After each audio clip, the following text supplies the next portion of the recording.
everyone, this is Steve Bishop from ProgrammingMadeEasy.com, and today I've got another In My Opinion video for you.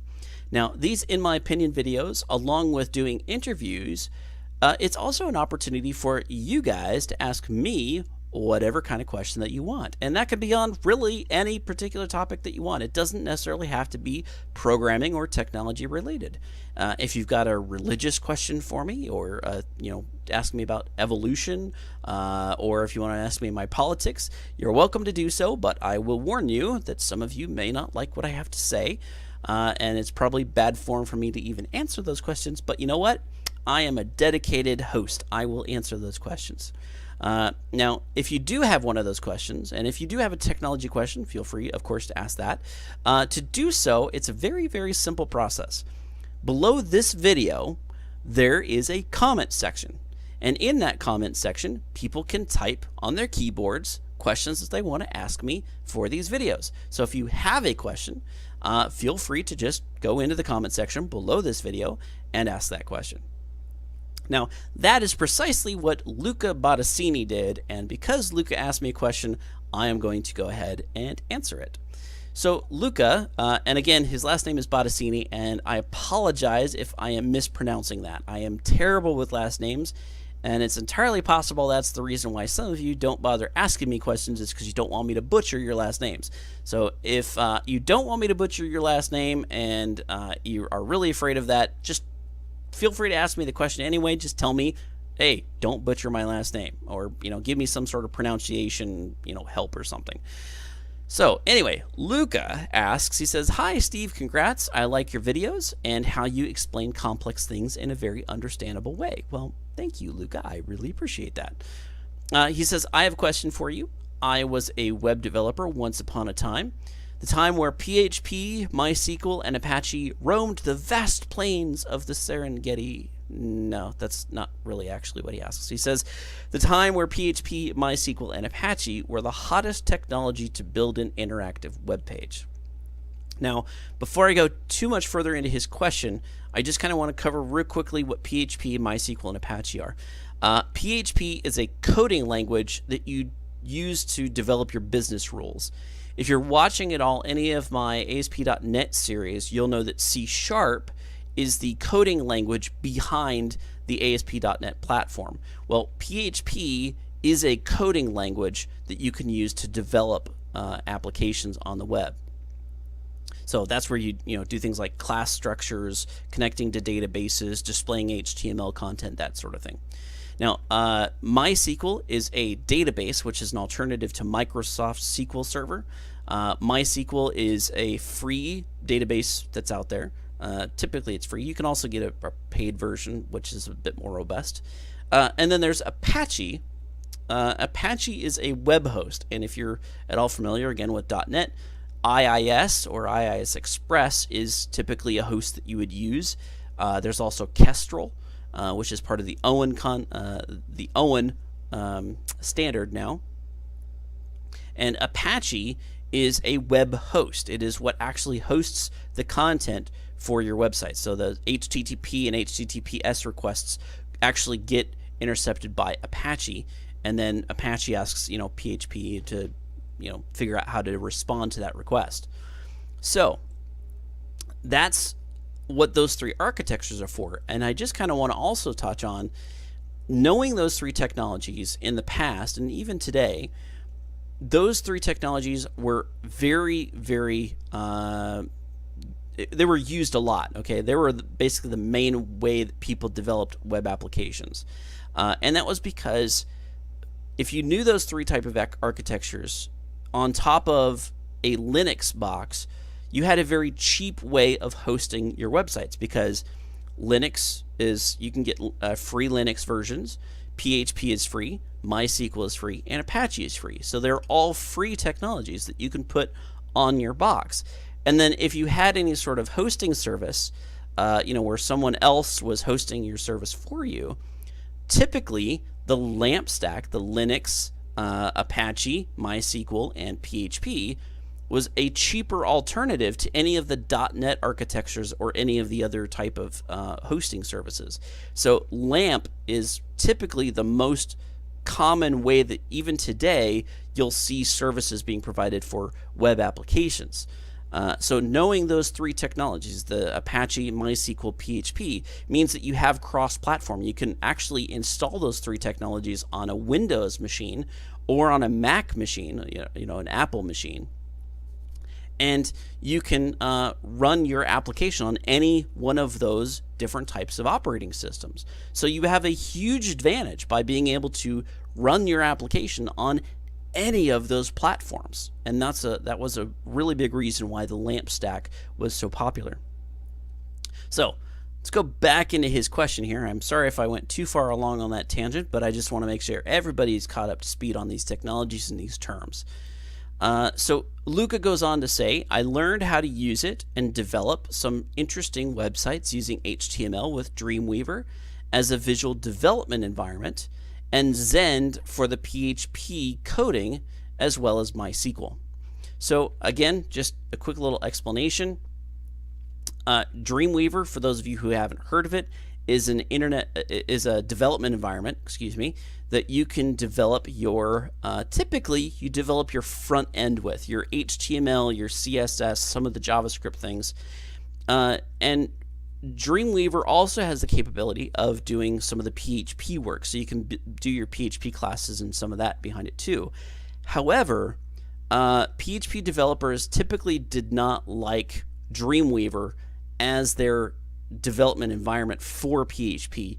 So typically PHP developers use a second development environment, and in this case Luca is used Zend.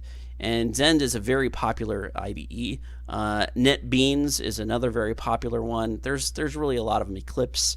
So Zend is what he was using as his IDE for his PHP coding, and Dreamweaver was what he was using for his user interface, or the HTML, the CSS, and the JavaScript. Now, he also goes on to say, now that time has passed, there are literally hundreds of new technologies that I'm definitely out of date on. So the question is, I want to build a web application. Knowing my background, what do you suggest I use and learn to implement a semi-professional application? And he also says, in parentheses, I have zero Java and JavaScript knowledge. I do have VBA knowledge, though. And he says, thanks, man. Okay. So there's one thing I want to address right up front with you, Luca. You can still use what you know, okay? PHP, MySQL, and Apache are still very, very widely used. They are not going anywhere anytime soon. They're everywhere. So you can still develop your application using the LAMP stack. It's still out there. A lot of big time websites use it. So I would say you don't need to bother with trying to relearn a whole brand new back end. Okay, you don't have to go learn .NET. You don't have to go learn ASP.NET with C# as your coding language, and Microsoft SQL Server, so you have to go learn T-SQL to interact with your database, and you don't have to learn Entity Framework that ties in from .NET to Microsoft SQL Server. You don't need to learn any of that because you already have the tools to develop that back-end business logic and even host that on a stack. And you have a leg up still in the industry because the LAMP stack is still typically much cheaper than hosting a .NET application.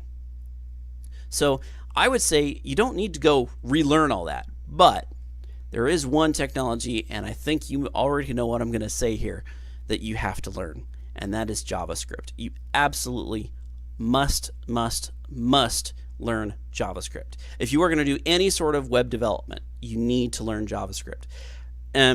If you think back, if you've watched the video that I had with John Sonmez, and if you watched the video I had with Jason Duke, we talked a bit about how the browser, the browser that the user is using to access your web page, has become a virtual machine. And that virtual machine is run on the code of JavaScript. Okay, so if you're going to do any sort of web development at all, that is a prerequisite. You cannot go any further with web development unless you learn JavaScript. Now, you can still use strictly backend PHP and do all your requests server-side and do all the coding server-side. You could still do that and just, throw in some HTML and CSS. But if you're trying to get to that professional or a semi-professional look that you're talking about, I'm sorry, you're just going to have to learn JavaScript. Now, the good news is JavaScript is not too particularly difficult to learn, especially if you already know PHP. JavaScript has a lot of similarities in syntax to PHP and to C type of languages. So, and I'm not going to say that they're just the same and they're identical. If you know one, you know the other. That's definitely not true. JavaScript is just it's a really nice language to learn. There's a lot of great things about JavaScript. But the thing is that all these different browsers, Chrome, Firefox, Internet Explorer, Internet Explorer is still around actually, but Edge browser, all of these different, Safari, they're all using JavaScript. It has become the universal language of the browsers. Okay, every browser, well, not every browser, but all the big name browsers have JavaScript, and they can interpret the JavaScript code to do things. Now, why is this important? Why must you learn JavaScript? Well, as long as you have the basics of JavaScript down, you can start to learn some of those other technologies like jQuery or Angular or React. Even to an extent, you could learn things like Node.js, which is a server-side type of thing, so it's not too germane to this discussion for right now. But if you learn JavaScript, you will have the tools to understand at least where those other libraries are going, because Angular, jQuery, and React all are libraries on top of JavaScript. So if you have the basics of JavaScript, then you can go to one of those other technologies like jQuery, Angular, and React. And once you learn those libraries and how to use those libraries on top of the JavaScript, then you will have the ability to create very robust client-side applications that are hosted on the user's box, essentially, because that browser is going to load that JavaScript in it, and now all of your code is on the client's system. It's not on your server system, it's on the client-side system. So all that coding is going to happen on their box, and all the processing of that code is going to happen on their box. And that means a much nicer experience as far as the user is concerned, because now all that processing happens on the fly right there in front of them on their screen, and they don't have to wait for a server response, unless, of course, that request that they're making somehow has to communicate with your server. But now the server doesn't have to do all the thinking for how to present the data. All it has to do is just go look for the data and return it back to the user based upon their request. So it creates a very simple way for you to decouple the responsibilities, right? Your user interface is now JavaScript. Let's say you choose Angular. And Angular is a JavaScript library that is provided by Google. They basically did all the development of Angular. Now, Google is not going to go around anywhere, right? It's not going anywhere. Angular is going to be here for a good long time. It's a solid library. It's not going to, you're not going to learn it today and then, 2 years from now it's completely gone. Angular is a good library for you to learn. And if you do, then you can do things like creating SPAs. Now, SPAs are single page applications. That means all of your code of your application gets loaded to the customer's browser once. Okay? Now, once that code is loaded up into their browser, that means that one request from your server is all that you need in order to get the processing to happen on the client side, on the browser. Okay? And that means that now all your server has to do is provide the data to that client. So whenever the client makes a request, the server side, excuse me, I'll spit it out eventually. The server side receives a request from the browser, right, from the user's browser, and sends back a response of just basically purely data. And then the browser receives that data and then fits it somewhere on the user's screen based upon whatever they clicked on or whatever they entered into their system. So it creates this really nice separation that allows the back end, the architecture of your application, right, the business logic, to not really have to worry at all about how it's going to present that data back to the user. And then the user interface over here that's using JavaScript with Angular or React, it doesn't have to concern itself with any business rules. All it has to know is what command do I ask the server and what do I expect to get back. Okay, that's all it has to do, is how does it format a request and how does it take that data and send and show it back to the user.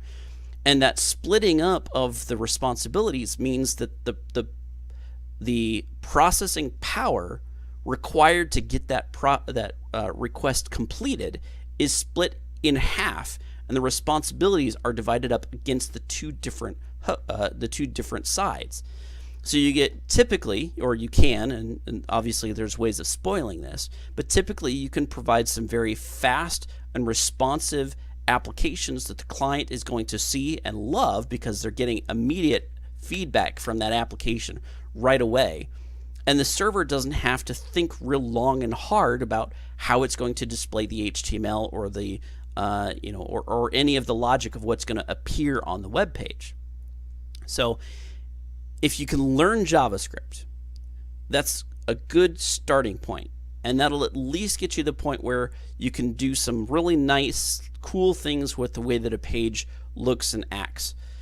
If you learn JQuery, which is a very popular library, then that will at least take you to the step where you can access the DOM, which is essentially the DOM is kind of like the virtual box. I'm just going to leave it at that. It's essentially the virtual machine that runs inside of the user's client browser. And that's totally inaccurate, I know, but if you think of it in terms like that, it makes a lot of sense.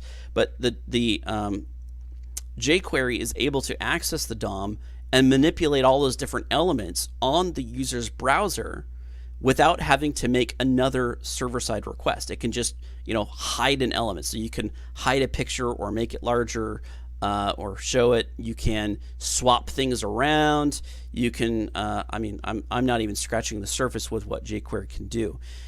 But the other thing that jQuery does do, and this was a really big leap in the JavaScript technology, was that it makes these what we call AJAX requests. So when you make a request from a client, that AJAX request just simply is a JavaScript. JavaScript is asking the server for the response, and the JavaScript intercepts the response back from the server, so it doesn't have to reload a full page.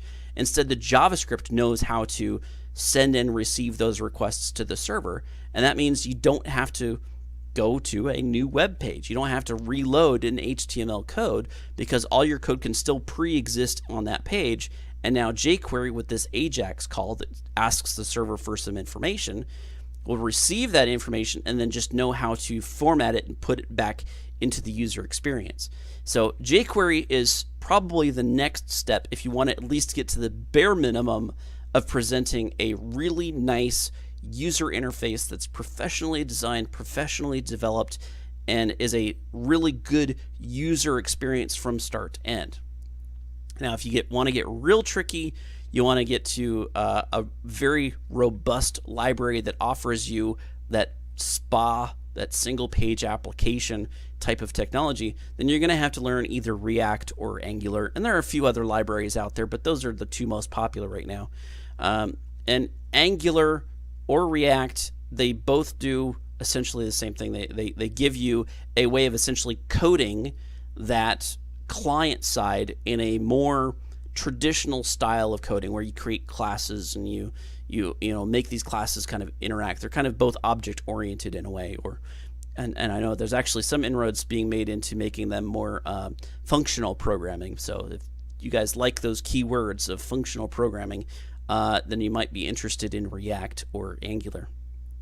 Anyway, so if you're gonna go into full-fledged, I want to be a professional in this industry, I want to be able to make applications that are of really high top quality, and my users are absolutely going to love it, you're going to have to get to that Angular or React and libraries. It's just a requirement. You're going to have to, because it is the user experience now. That is where you create the user experience. So there you go. Luca, I hope I answered your question.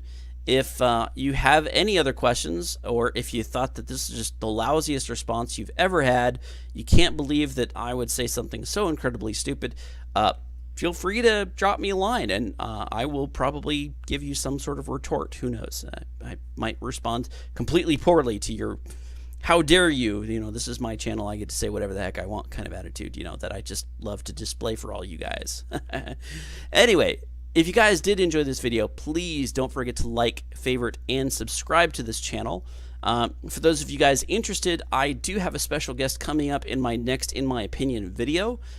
It will be recorded live for you guys on Tuesday, so if you are interested, please tune in, keep an eye on the channel. I will give you a notification on the channel when I am going to be hosting that live event. I imagine it's probably going to be around, I think we've got it set for 9 o'clock Pacific Standard Time. So if you guys want to watch that, feel free. And again, that's going to be on Tuesday. And I have a really nice guest. He's a really great guy, and I can't wait to get him on. We've got some very important topics that I think that we should cover that are more life type of questions, not necessarily programming questions. Just something that I think that we should definitely discuss, and something we should address in today's world. So I hope to see you guys at that video. And if I don't, then how dare you, you insolent fools. You should show up at that video. You should watch it. Okay? All right. I'll keep my eye on you.